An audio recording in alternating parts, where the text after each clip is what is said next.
Good morning everyone. আর আজকে হচ্ছে বৃহস্পতিবার, মানে হচ্ছে লক্ষ্মীবার। লক্ষ্মী তো আমার পাশেই থাকে, আর সব লক্ষ্মীকে আমার তরফ থেকে স্যালুট। Good morning everyone. আর আজকে দেখতে পাচ্ছ একটা ওয়েদার চেঞ্জ, পুরো রোদ্দুরে রোদ্দুর, আর দারুণ লাগছে। গায়ে রোদ্দুর পড়ছে মানে একটা ব্যাপারই আলাদা। রোদ্দুর না থাকলে না সত্যি মানুষের যে কি হবে কি। আমি পুজো করছি আর আমার বেবি এসে দেখছি রোদ্দুরে বসে আছে। থাক ভাই বস, ওদেরও গায়ে একটু রোদ্দুর লাগার দরকার আছে। এখন দেখো কি সুন্দর বসে বসে ঘাস করে ছিঁড়ে ছিঁড়ে খাচ্ছে।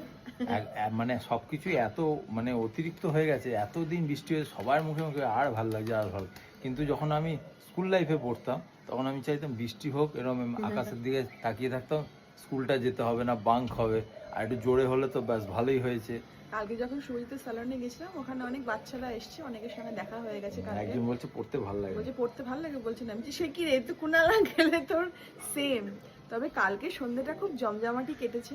কালকে গেছিলাম সুজিতের স্যালনে, দেখতে পাবে সেই ভিডিও তোমরা আসছে। দেখতে পাবে। আর কুনাল সার্ভিস নিল, আমার আর সার্ভিস নেওয়া হয়নি। এত ভিড় ছিল, এত ভিড় ছিল।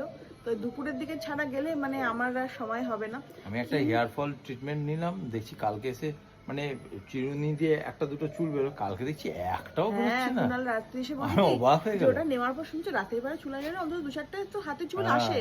ওই জন্য ঘরে চুল পরে এমনি বাইরে এখন গিয়ে বর্ষাকাল তো এমনি একটু চুল চুল ওঠে। উঠবে সবারই। বাবা কোন একটা চুলও কালকে ওঠেনি। ওটা খুব ভালো ট্রিটমেন্ট, আমারই খালি নেওয়া